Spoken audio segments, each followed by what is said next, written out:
wameshikiliwa kwenye makaburi, wengine wamezikwa ndoto zao, wamezikwa nyota zao, wamezikwa hatima zao, wamezikwa mafanikio yao, kesho yao imefungwa, wamezuiliwa, wanaweka jitihada nyingi, lakini hakuna namna wanaweza kusogea mbele. Tatizo nini? Kuna vifungo. Tatizo nini? Kuna nyololo, kuna cheni za kiroho zimefungwa. Na ukirejea kitabu kile cha Isaya 45 mstari wa 3, Biblia inasema hivi: nitakwenda mbele yako, nitapasawazisha mahali paliko paruza, nitakatakata mapingu ya shaba na kuvunja malango ya chuma. Tafsiri yake ni kwamba kwenye maisha mtu unaweza ukaona anaendelea, kumbe maisha yake yamefungwa kiroho. Unaweza ukaona mtu anaendelea mbele, hawezi kusogea kuvuka ng'ambo, kumbe malango yake yamefungwa. Ndio maana Isaya 60 mstari wa 11 anasema, na malango yako yatakuwa wazi daima, hayatafungwa mchana wala usiku. Kumbe unaweza ukawa unaishi, unaweza ukawa unafanya biashara, unaweza ukawa unafanya huduma, unaweza ukawa unafanya kazi ya aina fulani, lakini kuna vitu unaona havifunguki. Unaona kuna vitu haviwezi kufanikiwa. Unaona kuna vitu kila ukijaribu kupambana,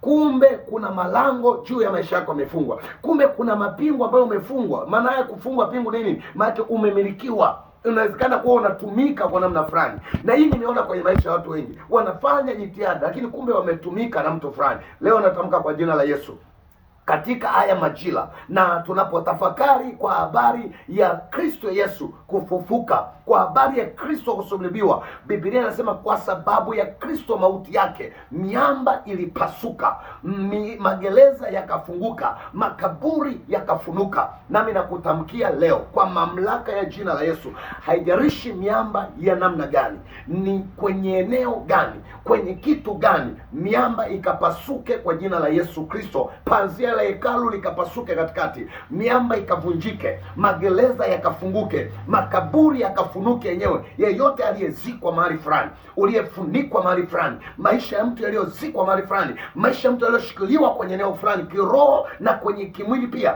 kwenye mambo ya kiroho ukafunguliwe, kwenye mambo ya kimwili ukafunguliwe, kwenye mambo ya kiroho ukawekwe huru, kwenye mambo ya kimwili ukawekwe huru. Maana kinywa cha Bwana kimenena haya, na neno la Mungu linasema miamba ilipasuka. Na mimi nakutamkia leo kwa jina la Yesu, miamba ikapasuke. Biblia inasema ya kwamba mapingu yatakatwa, mapingu ya shaba yatakatwa, na milango ya chuma itavunjika kwa jina la Yesu aliye hai. Kwenye haya majira tunapomshangilia Kristo, tunapomtukuza Mungu aliye hai, natamka kwa jina la Yesu, kwa neno la Bwana, nguvu ya upako wa moto wa Roho Mtakatifu ikapite ndani yako, kila miamba ikapasuke, kila magereza yakavunjike, kila minyololo ikakatwe, kila malango ya chuma yaliyofungwa mbele yako kuzuia yakafunguke. Nami nakutamkia malango yako yatakuwa wazi daima, hayatafungwa mchana wala usiku. Kiroho hayatafungwa, kimwili hayatafungwa, watu wako hawatazuiliwa. Watu waliobeba hatima yako, waliobeba baraka zako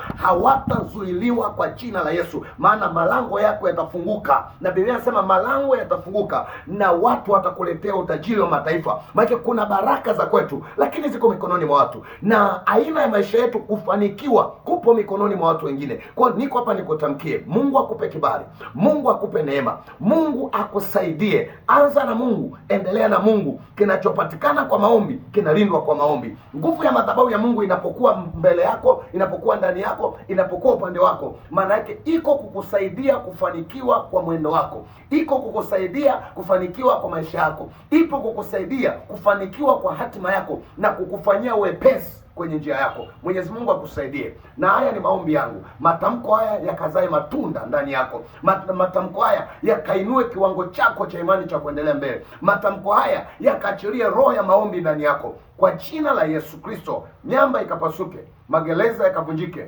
malango ya chuma yakavunjike, mapingu ya shaba yaliyokufunga yakakatwe, na Bwana akakupe hazina za gizani na mali za mali pasiri. Mungu akufanikishe kiroho, Mungu akufanikishe kimwili. Neema ya Kristo iwe upande wako, na Mungu akubariki kwa jina la Yesu Kristo. Na kutamkia haya yakatendeke kwa neno la Bwana. Amen. Lazima tuchukue muda kwanza. Hizi wa sekondari